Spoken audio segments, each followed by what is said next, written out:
हंताणं नमो अरिहंताणं नमो अरिहंत अरिहंत अरिहंताणं नमो अरिहंताणं नमो अरिहंताणं नमो अरिहंत अरिहंत अरिहंताणं नमो सेकाणं नमो सेकाणं नमो सिद्ध प्रभु सेकाणं नमो आयरियाणं नमो आयरियाणं नमो आयरिय आयरिय आयरियाणं नमो उवचायाणं नमो उवचायाणं नमो उवचाय उवचाय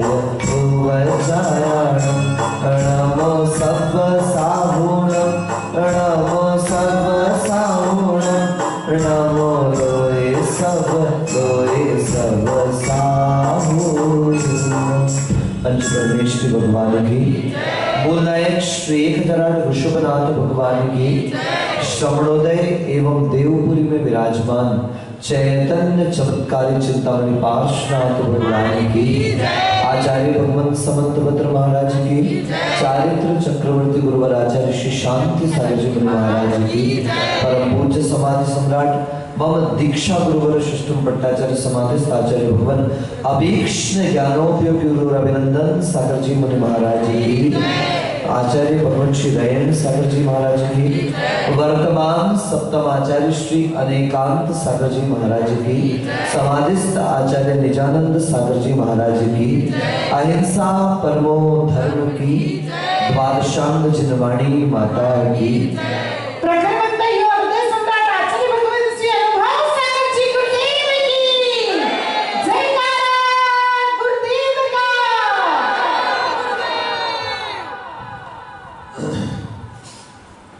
कामी के संग काम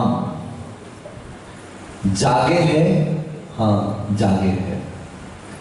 कायर के संग शूर भागे है, हाँ भागे है। काजल की कोठरी में कैसो हूं सयानो जाए, एक रेख काजल की लागे है, हाँ लागे है। किसी कवि की बहुत सुंदर पंक्तियां हैं कि अगर किसी विषय वासना वाले व्यक्ति के साथ समागम कर लो, किसी विषय वासना वाले व्यक्ति के साथ रहना चालू कर दो, तो धीरे धीरे हमारे मन में भी इस प्रकार की वासनाएं जागृत होना प्रारंभ हो जाती है।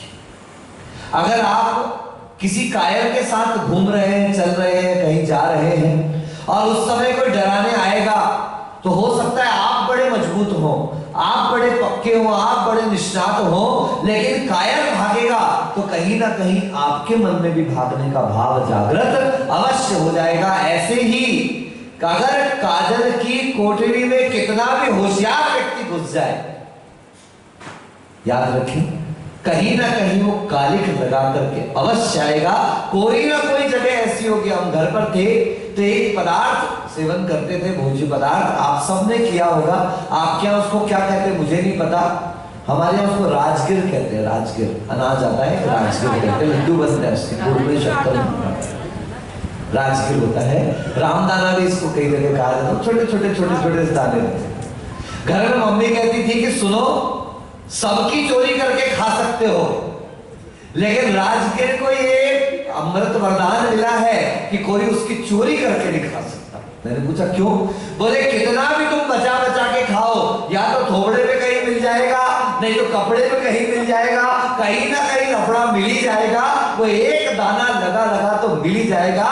श्रद्धा के साथ भी यही बात लागू होती बंधुओं कि अगर आप मिथ्यात्व के आयतनों में जाएंगे, मिथ्यात्व के मंदिरों में जाएंगे, मिथ्यात्व के आग्रहों को लेकर के जाएंगे, तो आपको भले ही अंदर विश्वास हो। आज किसी सज्जन ने कहा हम महाराज चले गए किसी मंदिर में, हमने उनको नमस्कार नहीं किया, हमने सिर्फ हाथ जोड़ लिया और ये विश्वास करके कि हमें आज मंदिर के दर्शन नहीं हुए, हम आपके सामने हाथ जोड़ रहे ये मान के कि हमारे सामने दिगंबर प्रतिमा है। हो सकता है आपकी श्रद्धा निर्मल है, अंदर ऐसा भाव कर मान लिया, लेकिन सुनो, जो आपको देखने वाला है, जो आपके साथ आने वाला है, जो आपके साथ चलने वाला है, वह व्यक्ति नहीं जानता आपके मन में क्या चल रहा है। वो तो यही जानेगा, यही मानेगा और वही करेगा और वही हाथ जोड़ करके खड़ा हो जाएगा। आपकी एक छोटी सी क्रिया से गलत रास्ता चल जाएगा। मेरा भी हरि का एक नियम है। कई बार ये लोग कुछ ऐसे हरे पदार्थ डाल देते हैं कि जो दिखने में ऐसे लगते हरी जैसे हैं। मैंने दीदी से पहले दिन कह दिया, ये लोग भी कुछ लेके आते, साफ कह दिया कि जब भी आप चौके में ऐसे कोई पदार्थ लेकर के आए तो 10 लोगों के बीच में अवश्य ये बात कह दें कि महाराज ये हरा नहीं है, हमने इसको सुखा करके तैयार किया और फिर डाल रहे। इसमें क्या हो गया महाराज? मैंने कहा आपका देखा हुआ, आपका किया हुआ दूसरे व्यक्ति पूछताछ भी नहीं करेंगे। हमारे यहां दुर्भाग्य है, अगर अच्छा हो जाए कोई नहीं पूछता साहब, बुरा हो जाए सब में कह देना, सब में बता देना। बुरी चीजें जल्दी फैलती, सुगंध धीरे धीरे फैलती है, लेकिन गंदगी की बदबू जल्दी फैल जाती है। इस कारण साफ कहा कि अगर कभी करते भी हो, यहां तक कि एक बात आपको और बता दूं, गलत है लेकिन सही बता रहा हूं कि गुरुओं की वैया व्रत करना हमारा धर्म है। हम भी चौके लगाते थे और वहां संग में कोई भी अगर गैस जल जाए, अगर आवाज आ जाए तो महाराज सीधे अंतराय करके बैठ जाते थे। हम लोगों ने गरम रोटी भी बनाई है, लेकिन ऐसे बनाई है कि साधु तक उसकी आंच नहीं पहुंचना चाहिए। यहां तो पहले ही चिल्लाने लगते, गरम ले आओ महाराज, गरम करके ले आ रहे, अरे गरम करके लाओ पानी। जरा बोलने में सावधान हो, वैया व्रत ऐसी करो कि ये हाथ करे तो इस हाथ को पता न चले और पूरे में गाना। और बहुत बड़ी बात है, हम तो दीदी लोगों को भी कहते हैं कि आपका धर्म है वैया व्रत करने का, लेकिन करते समय सावधान।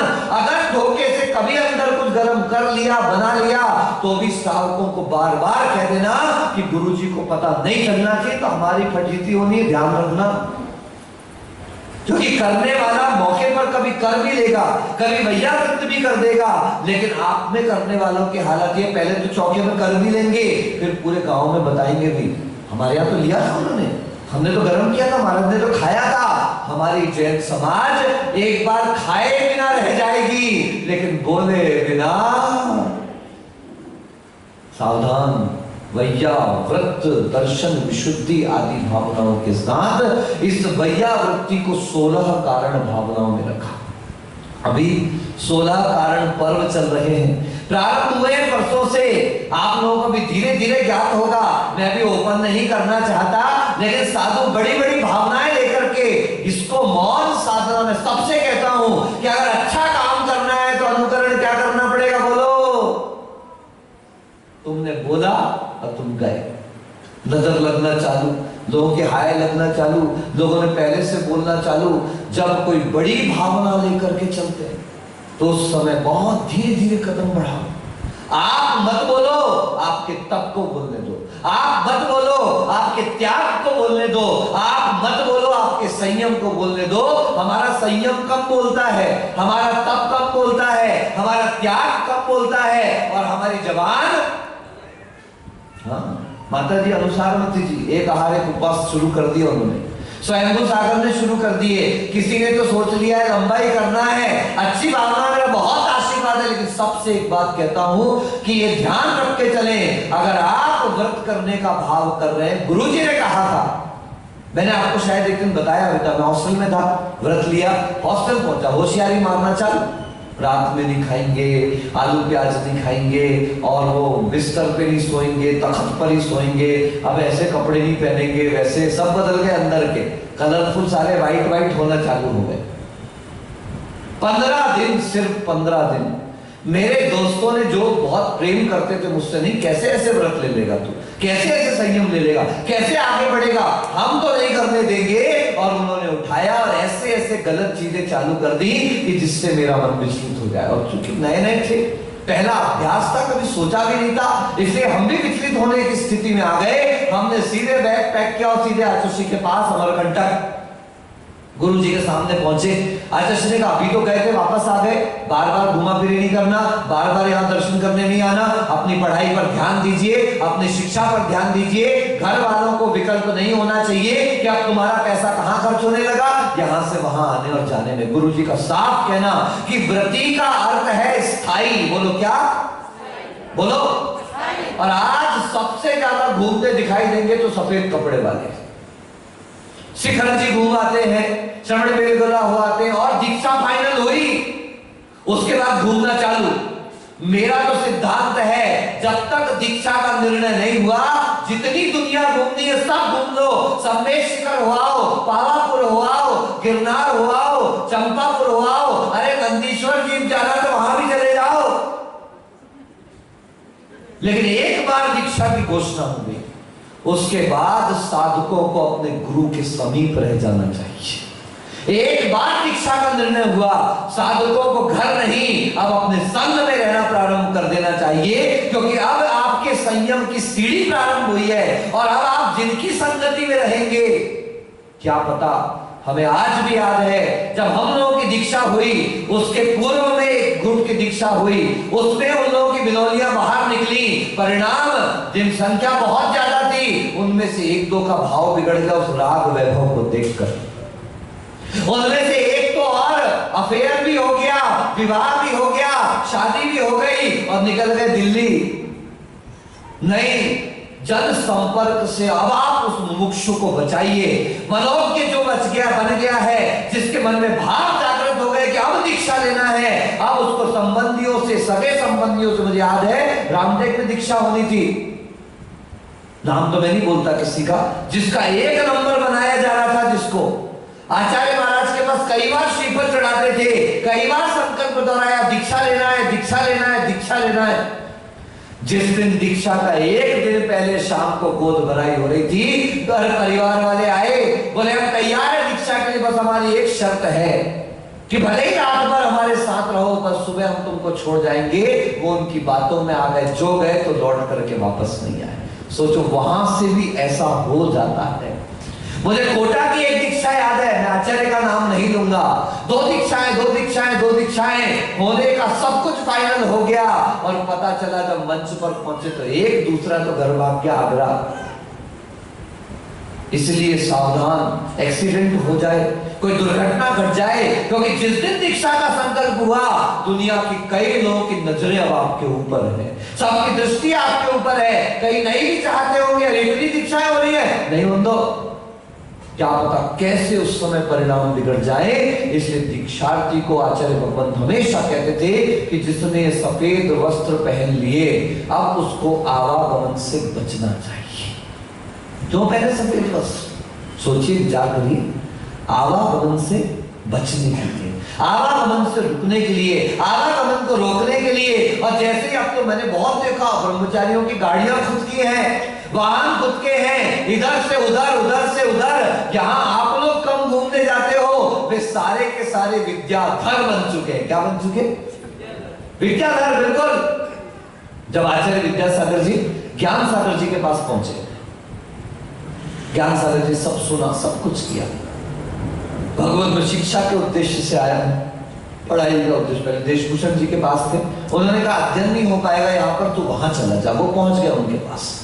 अब भाव रखा शिक्षा का, तो आचार्य महाराज कहते हैं हाँ। तो गुरुजी ने पूछा ऐसा क्यों आप मना कर रहे हैं? तब आचार्य महाराज ज्ञान सागर जी ने कहा, अरे तेरा नाम ही विद्या है, विद्याधरो विद्याधर, तुम तो वाहन से आए हो, पढ़ोगे लिखोगे और उड़ जाओगे। तो आचार्य महाराज तुरंत समझ गए कि ज्ञान सागर जी क्या कहना चाहते हैं। उन्होंने उसी समय आचार्य भगवंत के चरण स्पर्श करके संकल्प कर लिया कि हे भगवान, अब मरण पर्यंत जब तक आपकी आज्ञा नहीं होगी, मैं आपके चरणों को छोड़कर कहीं भी। ये होते संकल्प के धनी लोग। आज तो जरा जरा से में इधर हुआते हैं, उधर हुआते हैं। दीदी लोग भी संग में आए, मुझे बहुत खुशी होती है कि हमें भेजना पड़ता है। हम कहते हैं जाओ, लेकिन कभी भी स्वयं से जाने के लिए नहीं कहते कि महाराज हमें यहां भेज दो। अब जितने तीर्थ हैं गुरु के चरणों में है। मुझे अजैनों की एक कथा याद आती है। गणपति और गणपति के बड़े भाई कार्तिकेय बहुत बुद्धि के देवता माने जाते हैं। गणपति ऐसा वो कहते हैं, हमारे यहाँ उनको गणधर परमेश जी कहते हैं, जिनके माध्यम से द्वादशांग हमारे सामने है। दोनों के बीच में शर्त लगी कौन से बेटा माता पिता को ज्यादा प्रेम करता है। चलो ठीक है, चलते हैं। जो ब्रह्मांड का पहले चक्कर लगा करके आएगा वो बड़ा, वो माता पिता का भक्त, वो श्रेष्ठ, वो ज्ञानी, वो बुद्धिमान। कार्तिकेय ने तो वो बंदूक की गोली छूटती है ना, on you mark get set go, उतने का भी इंतजार नहीं किया, कार्तिकेय निकल गए, गणपति वहीं खड़े हैं। थोड़ा सा एक कदम आगे बढ़ाए था गणपति, सोचते हैं यार इतने बड़े ब्रह्मांड का चक्कर अपनी परीक्षा के लिए, मेरा तो ब्रह्मांड सब यही है। और गणपति वहीं के वहीं खड़े रहे। जब कार्तिकेय लौट करके आए, बोले तुम यहीं खड़े हो, पहले कैसे आ गए, मुझे तो रास्ते में कहीं नहीं मिले। गणपति ने कहा मैं तुम्हारे जैसा बुद्धिमान थोड़ी ना हूं। बुद्धिमान अकेला होना अच्छी बात नहीं है वरुण भैया, बुद्धिमान होने के साथ विवेकवान भी होना पड़ता है। क्या होना पड़ता है? बुद्धि बहुतों के पास है, ज्ञान बहुतों के पास है, पर ज्ञान का प्रयोग कब करना, ज्ञान का प्रयोग कहां करना। किसी शायर ने कहा है कौन सी बात कब कैसे कहां कही जाती है, ये सलीका हो तो हर बात सुनी जाती है। आपके पास अक्ल होनी चाहिए कब कहना है, कहां कहना है। मैं महिलाओं को रोज समझाता हूं कक्षा में, ये बीच में ताली बजा देती है, कभी बीच में हंसने, बीच में कुछ में रुको, आएगा टाइम। कढ़ाई में पहले क्या डाला जाता है, बोलो ना, तेल, घी डाला जाता है। घी भी डाल दिया करो कभी, पर कम डाला करो, ठीक है, अच्छे से डालो, पर ऐसा डालो कि काम चल जाए और ऊपर दिखाई ना दे। आ रही बात समझ में? हाँ, जिनको समझना वो सब समझ जाएंगे। आप कढ़ाई में पहले क्या डालते हैं, घी या तेल डालते हैं, वो भी तुरंत उसमें जीरा नहीं डालते, बोलो ना। जब गर्म होता है तो पहले एक दो दाना डालते हैं, फिर पक गया तो नहीं तो जल जाएगा जीरा, फिर राई जीरा डालने के बाद उसके बाद फिर आप लोग उसमें और मसाले डालते हैं, मसाले डालने के बाद फिर सब्जी डालते हैं, और जब सब्जी अच्छी पकने को हो जाती है ऊपर से धनिया पत्ती डाल देते हैं। कितनी बड़ी एक काम करते हैं। और चिंटू आज तू बना सब्जी, आज पहले धनिया पत्ती डालना, उसके बाद सब्जी डालना। हॉस्टल में होता था, रैगिंग होती थी, वीरेन भाई इतनी खतरनाक, बोले कपड़े उतारो, कपड़े उतरवाए जाते थे। अब कपड़े तो उतार दिए, नए नए थे, हमको तो ध्यान नहीं था ऐसा भी कुछ होता होगा। कपड़े तो उतार मारे पूरे के पूरे, अब बोले पहनो, पहनने लगे। जैसे बोले नहीं, जिस नंबर से उतारे थे उसी नंबर से पहनो। अब बोलो सबसे पहले शर्ट उतारे, जूते उतारे, सबसे पहले जूते पहने, उसके बाद मोजे उतारे थे तो मोजे पहने, अब उसके बाद शर्ट उतारी थी तो शर्ट पहनी, उसके बाद बनियान उतारी थी, शर्ट के ऊपर बनियान पहनी। अब तो और समस्या, जीन्स पहनी थी टाइट वाली, अब उसको जूते पर पहनना है, पूरे लोट पोट, और ये तक तो चलो जैसे तैसे कर भी लिया, अब सबसे आखिरी में अंदर के उतारे थे, अब वो ऊपर पहनना है। अब जब ऐसे पूरे बन गए टार्जन जैसे, अब जाओ कैंटीन से जाके चाय लेकर के आओ। अब इतने लोगों के बीच में, छोरियों के बीच में, सबके बीच में जाके चाय, टीचर भी कुछ नहीं बोलने वाले क्योंकि उनने भी ली है और उनने भी दी है। ऐसे ऐसे हरकतें, ऐसे ऐसा। तो आपको पता है कि जिसको जब पहनना है, जब डालना है, जब खाना है, जब खिलाना है, वो तब करना। तो गणपति ने कहा, गणेश जी ने कहा अरे तू दुनिया भर का चक्कर लगा करके आया, तो दुनिया भर क्या घूम के आया, इसमें अपनी क्या श्रेष्ठता है। तो बोले तूने क्या किया, तू नहीं गया। बोले मैं गया ना, मैंने चक्कर भी लगाया ना। बोले पर तू तो जल्दी आ गया। बोले सुन, मैं दुनिया के चक्कर नहीं लगा के आया, मेरी तो सारी दुनिया मेरे माँ बाप है, मेरा सारा विश्व, मेरा सुख, मेरा ऐश्वर्य, मेरा बल, मेरा वीर, मेरी शक्ति, और जो कुछ भी मेरे जीवन में है तो वो मेरे माता पिता है।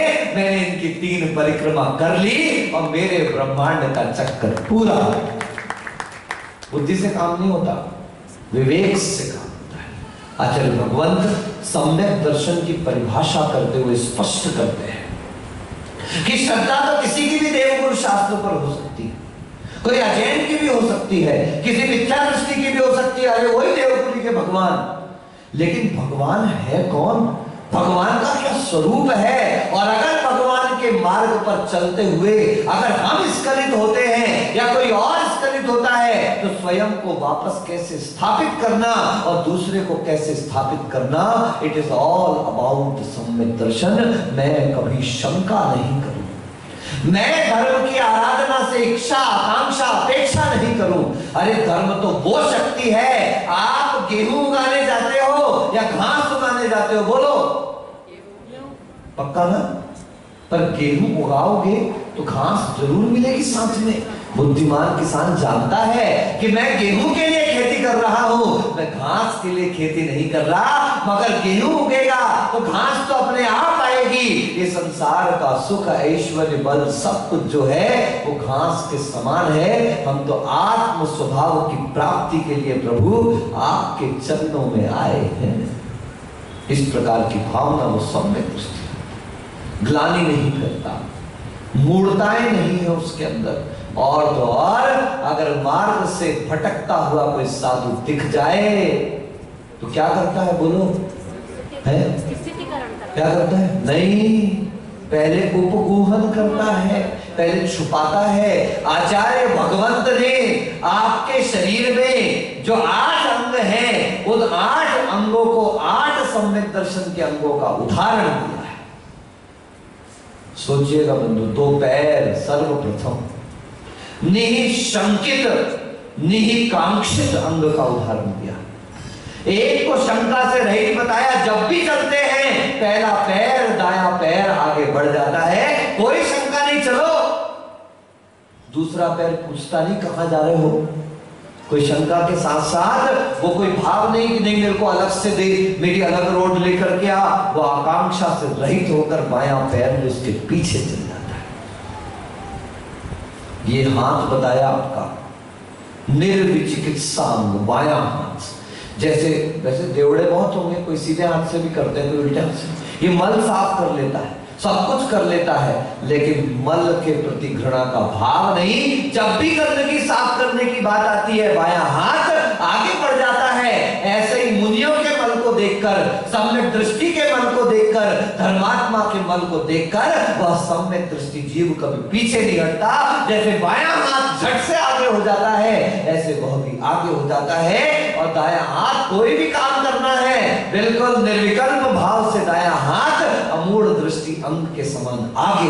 अब देखो, अगर बैठना है, अगर आधार कोई देता है, तो आपके 2 पृष्ठभाग हैं। आपको सुनने में अजीब लगेगा, लेकिन आचार्यों ने कहा है जैसे शरीर के पृष्ठभाग बैठने के काम आते हैं। अश्विन भाई ध्यान रखना, अगर इस तरफ का उघाड़ दो या उस तरफ का उघाड़ दो, नंगे तो आप ही हुए। उपगूहन और स्थितिकरण के बारे में कहा कि व्यक्ति सारे शरीर के वस्त्र भी अलग कर देता है, लेकिन अपने अधोभाग को हमेशा ढांक करके रखता है।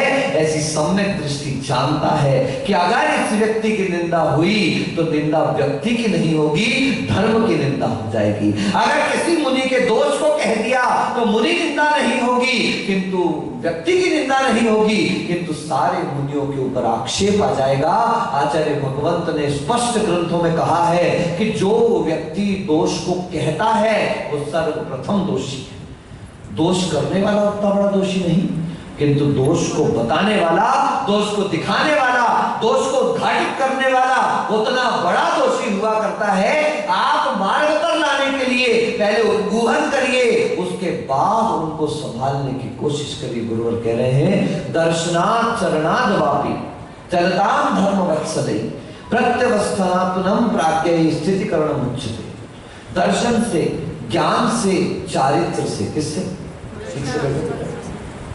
दर्शन से, ज्ञान से, चारित्र से। ये जो कैमरा चलता है वो पूरा अलिका और दिल्लियों की तरफ है, पूरा का पूरा कैमरा। दर्शन से, ज्ञान से और चारित्र से। किस किस से बोलिए? अगर मैंने कर दिया ना, ठीक है।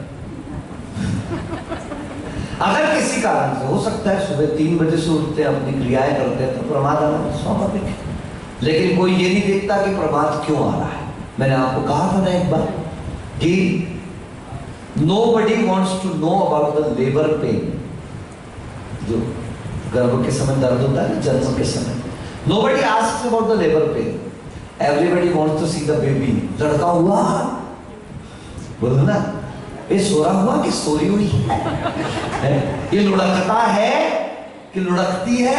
ये खसकता है? बोलो सही बोला कि गलत बोला? अनुभव की बात है, गलत कैसे हो सकती? अब राजेंद्र पूछेंगे महाराज आपको कैसे अनुभव? हम तो कई बार कह चुके भैया, शादी नहीं करी, बारात में बहुत नाचे ऐसा। इतना तो जो बुद्धिमान होता है वो दूसरे को जला देखकर समझ जाता है, और बाकी जल ही रही है पूरी दुनिया, तैयार बैठी आ रहे नरीन बोल रहे महाराज हम तो करेंगे क्या, एमबीबीएस करोगे? हाँ तो बोलो ना हाँ। मियाँ बीवी बच्चे सहित मत करके आ जाना, ठीक है? एमबीबीएस ही करके आना, masters, bachelor in medicine and bachelor in surgery, इसके आगे ज्यादा बढ़ने की कोई आवश्यकता नहीं। बहुत है बेटा उम्र समाज में, अच्छी अच्छी कन्याएं मिलेंगी, एक से एक, सागवाड़ा में ही बहुत है, तुम टेंशन मत लेना है। आते रहना महाराजों के पास, साधुओं के पास आने से बहुत फायदे होते, जोड़ियां भी। लोग कहते हैं महाराज बच्चे आते हैं तो ये भी करते रहते, करने तो अच्छा है भैया, उधर बोहरा में जाए, बोहरवाड़ी में जाए, इससे अच्छा भैया बोर्डिंग में ही आ जाओ, है? क्यों ऐसे गलत तो नहीं करा? हाँ बोहरवाड़ी में जाओ, इससे अच्छा भोईवाड़ी, कौन सा भोईवाड़ा में जाओ, इससे अच्छा बोर्डिंग में आ जाओ भैया। अपनी बच्ची किसी मांसाहारी के यहाँ चली जाए, अपनी बच्ची किसी क्रूर परिणामियों के यहाँ चली जाए, अपनी बच्ची किसी मिथ्यामतियों में चली जाए, इससे बेहतर है कहाँ आ जाए? अपने बोर्डिंग में आ जाए। ये भी स्थितिकरण अंग है साहब। बिगड़ रहा है, जा रहा है, चला जा रहा है, पकड़ना आपको है, संभालना आपको है। लोग मुझे कहते हैं आप इसका समर्थन करते हो, मैंने कहा हाँ, क्या गलत बात है? कि बिल्कुल करता हूं समर्थन। अगर कोई लड़का अपनी पसंद की लड़की से विवाह करे तो इसमें कौन सी गलत बात हो गई? अगर कोई बच्ची अपने पिता की मर्जी, मतलब अपनी मर्जी से, अपनी पसंद से विवाह करना चाहे तो गलत क्या बात है? लेकिन शर्त है, शर्त है, जो अपने दायरे को याद रखता है, जो अपनी मर्यादा को याद रखता है। याद रखना बंधुओं, नदियों में बाढ़ आती है लेकिन कभी समुद्र अपनी मर्यादा को नहीं छोड़ता, और जिस दिन समुद्र मर्यादा को छोड़ता है उस दिन सुनामी जैसे बड़े बड़े तूफान आ जाते हैं। इसलिए अपनी मर्यादाओं का ध्यान रखें, अपनी जाति का ध्यान रखें, अपने धर्म का ध्यान रखें। कि याद रखें, मैंने कल नहीं परसों कहा था, कौवे को भूख लगे, प्यास लगे, मर खा लेता है, नाली में मुंह मार देता है, नाली के पानी में मुंह मार देता है, लेकिन हंस भूखा मर जाएगा, प्यासा मर जाएगा, लेकिन जब पिएगा तो मान सरोवर का पानी पिएगा, और जब चुकेगा तो मोती दाने के रूप में चुनेगा। वो गंदगी को कभी भी स्वीकार नहीं करता है। कभी सोचो तो ये नाक क्यों बनी? डॉक्टर साहब कहा है, विपिन जी आए नहीं क्या? कभी विचार किया? एक्स्ट्रा पार्ट है। क्या है? ये शरीर का एक्स्ट्रा पार्ट है। This one is your extra part of body. इसकी जरूरत नहीं थी, पर आचार्य कह रहे जरूरत थी। This is for the filter. किसके लिए है? ये धूल धक्कड़ फालतू की चीजें अपने शरीर के अंदर प्रविष्ट ना हो जाए, इसके लिए एक जोरदार फिल्टर तैयार किया गया है। कभी सोचना, विचार करना। विपुल बेटा, आपके पास मोबाइल है क्या? लाए हो? अरे यार, अच्छी मोबाइल लाए? आ रहे हो? मोबाइल लाए? नहीं लाए? निकालिए जरा। अरे नहीं तो दो, मुझे लाके दिखाओ तो। अंदर नहीं देखूंगा तो मेरे को मोबाइल दिखा दो बस। बिल्कुल लॉक करके लाके देना, मुझे लॉक खोलने की कोई टेंशन नहीं है। You just show me your mobile only. देखो भाई, ये मोबाइल है, ठीक है? दिख रहा है ना? रुक तो भैया, ये मोबाइल दिख रहा है ना? हाँ तो बोलोगे? अच्छा, इसके ऊपर एक तो लगा है बैक कवर। क्या लगा है? लगा है ना? और ऊपर एक लगा है ग्लास। हाँ तो बोलो। दे भैया तेरा मोबाइल दे दे, मैं दिखा दूं, आपने कभी देखा नहीं हो तो। एक तो लगा है मोबाइल में बैक कवर, एक तो लगा है मोबाइल के ऊपर ग्लास। क्यों लगा है? सुरक्षा के लिए। अच्छा, कितने का मोबाइल है बेटा? आईफोन लग रहा है 70, 75, 80 कुछ है ना? बस ना, इतने का है ना? क्या है आनंद का? तू बता, उस मोबाइल की कीमत है कि बेटे की कीमत है? बोल के जल्दी बोल, काम की बात है, पक्का ना? वो सिर्फ 1000 का मोबाइल है, कुछ 1000 का मोबाइल है, हो सकता है कुछ लाख का ले आओ यार, लेकिन महत्वपूर्ण अनमोल इन सोने चांदी रत्नों से भी कीमती आपके उस बच्चे का जीवन है। क्या पता माता पिता और बच्चे क्यों नहीं समझ पा रहे कि एक सड़े से मोबाइल की सुरक्षा के लिए बैक कवर लगाया, उसके सामने के ग्लास की सुरक्षा के लिए ग्लास कवर लगाया, ना जाने आप अपने बच्चों की सुरक्षा के लिए क्यों नहीं कोई उपाय करते। याद रखें, हाथ टूट जाए चल जाएगा, पैर टूट जाए चला जाएगा। किसी चिंतक ने कहा है, if wealth is lost, nothing is lost. If health is lost, something is lost. But if character is lost, everything is lost. पैसा गया कुछ नहीं गया, हाथ का मैल है आज गया कल आ जाएगा, आज आया कल चला जाएगा। अगर स्वास्थ्य गया है तो भी संभावना है कि सुरक्षित हो सकते हो। मेडिकल साइंस ने बहुत तरक्की कर ली। छोटा सा ऑपरेशन अभी बताया मुझे, मैं तो बड़ा समझता था, लेकिन डॉक्टर साहब वो बच्चे का ऑपरेशन करवा के आए, मैं बड़ा शॉक्ड हूं। मेडिकल साइंस की तरक्की देखो, एक जान की नस जो हृदय तक जाती है, उस नस के अंदर से एक छोटा सा इंस्ट्रूमेंट डाल करके, और वो पूरा टेक्निकली कंप्यूटराइज सिस्टम से पूरा हार्ट के उस स्थान तक पहुंचा दिया जहां पर उस बच्चे को छेद था। जाकर के वो छतरी फंस गई और खुल गई और बस उसका काम संपन्न हो गया, विदाउट एनी चीर फाड़ वो सारा कार्यक्रम संपन्न हो गया। मेडिकल ने इतनी तरक्की कर ली। बंधुओं, शरीर कैसे भी सुरक्षित किया जा सकता है, लेकिन सबसे महत्वपूर्ण चीज है चारित्र की सुरक्षा। हम यहाँ मुनियों के स्थितिकरण की बात कर रहे हैं। अरे आप पूरे जैन तो बन जाओ, आपके बच्चे तो जैन बन जाएं, आपके बच्चे कम से कम सही मार्ग पर लग जाएं। कई बच्चे आते हैं मेरे पास, बहुत उद्यम करते हैं, बहुत उद्यम करते हैं, बहुत उद्यम करते हैं, इतना कि नाक में दम कर देते हैं। परसों नाटक हुआ, बच्चों ने नाटक किए, आपको क्या मजाक लग रहा है? दीदी कह रही थी मजा नहीं आया। मैंने कहा आपको दे देता हूं अगला नाटक, अब आप कर रही हो, फिर देखते हैं किसको मजा आता है। तुम्हारे बच्चों को नाटक की रिहर्सल कराना, ये समझ लो मेरे 5 दिन का भोजन एक बार में पच जाता है। इतने खतरनाक है, इतने खतरनाक है कि नाक खतरे में पड़ जाती है। सुनते नहीं किसी की डांट नहीं सुन सकते, किसी की टपट नहीं सुन सकते। कोई जरा मजाक कर दे तो ईंट का जवाब पत्थर से देते। उन बच्चों को अपने कंट्रोल में रखना अनुभव सागर ही कर सकते, ध्यान रखना।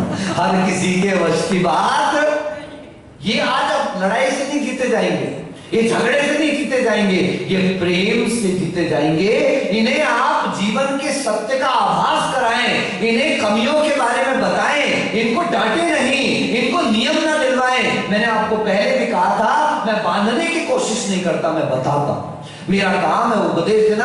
मैं तुमसे नहीं कहूंगा 2 प्रतिमा ले लो, 4 प्रतिमा ले लो, 10 प्रतिमा। पहले प्रतिमा का स्वरूप तो बताओ, पहले प्रतिमा के स्वरूप को तो समझो। ये कोई छोटे मोटे नियम नहीं है। एक बार संकल्प ले लें और कहीं नहीं पाल पाए और टूट गए तो याद रखना दाता गुरु को कितने तीव्र दोष को भोगना पड़ता है। हमने देखा था जब आचार्य श्री से व्रत लिया तो आचार्य श्री ने हमको कायोत्सर्ग करने के लिए कहा और वे स्वयं कायोत्सर्ग करने लगे। तब तो छोटे छोटे तो नहीं समझ पाते थे, लेकिन जब हम आचार्य बने, हम गुरु बने, हमने दीक्षा ली, तब प्रायश्चित ग्रंथों को पढ़ के ज्ञात हुआ कि जो प्रायश्चित शिष्य को दिया जाता है, जो नियम शिष्य को दिए जाते हैं, गुरु भी कायोत्सर्ग इसलिए करते हैं अगर ये कोई गलती करता है, अपराध करता है तो उसमें हिस्सेदारी मेरी भी रहने वाली है, उसका दोष मुझे भी भोगना पड़ेगा। इसलिए शिष्यों को सावधान रहना चाहिए कि मैं अगर कोई गलती करता हूं तो उसका दोष गुरु के ऊपर भी जाता है, क्योंकि समाज में जाएंगे तो क्या बोला, अरे अनुभव सागर जी के ही है। इसलिए आपसे आपके कुल का नाम है, आपसे आपकी जाति का नाम है। अगर कोई मार्ग से भटकता दिखाई दे रहा है, अगर आपके बच्चे रास्ते से भटकते दिख रहे हैं, आप लोगों ने तो पकड़ाई है मोबाइल और दुनिया भर की चीजें। महाराज वीडियो गेम खेलता रहता है, महाराज पबजी खेलता रहता है, महाराज तो लपाड़े खींच करके कैसे खेलेगा, देखते मर जाऊंगा, सुसाइड कर लूंगा, मर जा। ऐसे बच्चे होने से तो अच्छा है कि बच्चा बोलो ना, शिकायतें करने मत आना, मेरे पास बहुत आती है। महाराज खूब टीवी देखता है, महाराज पबजी खेलता रहता है, क्या करता रहता है। दिया किसने? बांसवाड़ा में श्रीजी टावर्स है, 3 टावर्स, उसमें रुके थे हम ऊपर 4थी मंजिल में, नहीं 3री मंजिल में, 2री मंजिल में शायद। तो ऊपर 5वीं मंजिल में भी कोई परिवार रहता था, पहली बार गए, महिला आ गई, बाबूजी बहुत परेशान हुए। मैंने कहा बैठे थे, अनुकरण उस समय शायद क्षुल्लक थे और पूज्य सागर जी भी थे, हम तब तीनों थे। महाराज जी बहुत परेशान है। मैंने कहा सब परेशान हो तब तो हम महाराज बने भैया, ये तो हमको भी पता है। अगर वहीं खुशी सुख मिल रहा होता तो हम पागल थोड़ी ना यहाँ पर एक टाइम खाना, हरी नहीं खाना, नमक नहीं खाना, ये नहीं खाना, वो नहीं खाना, पागल थोड़ी ना भैया। सोच समझ के मालूम था कि वहाँ परेशानी, तब तो इधर आए हैं। महाराज ये खूब टीवी देखता है, खूब टीवी देखता है, सुबह दोपहर शाम लगा ही रहता है। मैंने कहा तो चल उठ यहाँ से, फालतू टाइम पास मत कर। बाबूजी आप इतनी मेहनत से आए, इतनी मुश्किल से आए, आने भी नहीं मिल रहा था, हम आपसे पूछ रहे हैं, आप हमको भगा रहे हो। मैंने कहा मैं जो कहूंगा तो कर ही नहीं सकते। नहीं बाबूजी बच्चे को सुधारना, आप जो कहोगे वो बोलो ना, करोगे ना। सुनो, मैंने एक बार और पूछा, मैंने कहा तू नहीं कर सकते। नहीं बाबूजी जो कहोगे वो करोगे। मैंने कहा देखो 2 महाराज गवाह हैं, घर परिवार के 10 लोग और खड़े थे, वो भी गवाह हैं। मैंने कहा पक्का तू करेगी? मैंने कहा आखिरी बार बोल दे। बोले हाँ महाराज जरूर करूंगी। मैंने कहा एक काम कर, 5वीं मंजिल पे ना? बोले हाँ। खिड़की है पीछे? मैंने कहा पीछे गार्डन है, कुछ इधर उधर क्या है? बोले खिड़की के नीचे कचरा फेंकने की जगह है। मैंने कहा एक काम कर, सीधे ऊपर जा, उठा खिड़की खोल, टीवी उठा और पटक दे। बाबूजी एम कहीं करो, मुंह कहीं करो भाई। हमें कह रहा था कि परेशानी है भाई, बस मैंने सॉल्यूशन दे दिया। आप सॉल्यूशन करना ही नहीं चाहते हो, क्योंकि पहले तुमको छोड़ना पड़ेगा ससुराल सिमर का है। तुमसे तो सिमर का ससुराल छूट नहीं रहा है, और बच्चों से कह रहे हैं पबजी छुड़ा दो, मोबाइल छुड़ा दो। अगर सच्चे सही में माता पिता हो, अगर जिम्मेदार पेरेंट्स हो, तो घर पहुंचने के बाद अपने मोबाइल को चार्जिंग पर लगा देना, आपके बच्चों का जीवन डिस्चार्ज नहीं होगा। अगर घर पहुंचकर तुमने अपने बच्चों के सामने मोबाइल चलाया, अब आपके बारे में स्पष्ट है कि आपको कोई अधिकार नहीं कि आप अपने बच्चों की शिकायत करें, आप अपने बच्चों को गलत रास्ता दिखा रहे हैं स्वयं, क्योंकि आप ऐसा करने से खुद नहीं चुक रहे। आपकी बहुत बड़ी नैतिक जिम्मेदारी आपके परिवार की थी। सुनो, सिर्फ अपने बच्चे को संभालना, पूरा सागवाड़ा समझ जाएगा। सिर्फ अपने बच्चे को संभाल लो, पूरा वागड़ समझ जाएगा। सिर्फ अपने बच्चे को संभाल लो, पूरा राजस्थान समझ जाएगा। सिर्फ अपने बच्चे को संभाल लो, पूरा देश समझ जाएगा। क्योंकि शुरुआत कहां से होती है? अपने घर से, स्वयं से होती है। गुरुदेव हमेशा कहा करते थे, स्थितिकरण का मतलब सिर्फ मुनियों का नहीं। तुम क्या हमारी स्थिति सुधारोगे? अपनी तो सुधार लो है। अपने ही तो नीचे से फटे पड़ रहे हैं, अपने ही नीचे से चटाइयों के हालत देख लेना। अभी उठोगे जब वहां पर बच्चों ने खोद करके छेद कर दिए हैं, आप सीधे नरक जाने के लिए गड्ढा खोद रहे, तैयारी चल रही है। इतनी तैयारी तो आप लोगों ने कर ली, हमें मत सुधारो। आप तो स्वयं सुधरने का पुरुषार्थ करो। मैं संभलूंगा, मेरा बच्चा संभलेगा, मेरा बच्चा संभलेगा, सारी दुनिया संभल जाएगी। कहते हमारा पेट खाली तो दुनिया खाली पीली, और हमारा पेट भरा, मन चंगा तो कठौती में गंगा। ऐसा एक कहावत है कि अगर अपना मन प्रशस्त है तो अपनी अंजलि में पानी गंगा जल है, अपने कटोरे का पानी गंगा जल है, और मन खराब है तो सामने का पकवान भी मुंह में जाकर आग लगा देगा। आइए स्थितिकरण के इस महत्व को समझें। धर्म से विपरीत जाते हम, आप, हमारी पीढ़ी, इनको वापस अपने धर्म की ओर लाने का पुरुषार्थ हम कषाय से नहीं कर सकते, हम लड़ाई से नहीं कर सकते, हम झगड़े से नहीं कर सकते, प्रेम से कर सकते। किससे कर सकते बोलो? और कितना प्रेम। गुरुजी कहते थे मीठा मीठा कब तक? बोलो अच्छे से बोलो। देखो आखिरी बात है, चौके वाले दिग्गज मेरे को अच्छे से बोलो, मीठा मीठा कब तक? शुगर ना हो जाए तब तक। समझ गए ना? ज्यादा भी मीठा नहीं तो कीड़े लग जाते हैं, फिर ध्यान रख के चलना। ये भगवान, ये स्थितिकरण का अंग वास्तविकता में हमारे अंदर में आए। किसी के दोष कभी मेरे मुख से ना निकल जाए, और अगर किसी के दोष देखूं तो मेरे अंदर ऐसे दोष ना आ जाए, इसका पुरुषार्थ मेरे जीवन में सदैव बना रहे। इन्हीं भावनाओं के साथ गुरुवर आचार्य अभिनंदन सागर जी मुनि महाराज की बोले। प्रखर वक्ता आचार्य अनुभव सागर जी गुरुदेव की जय।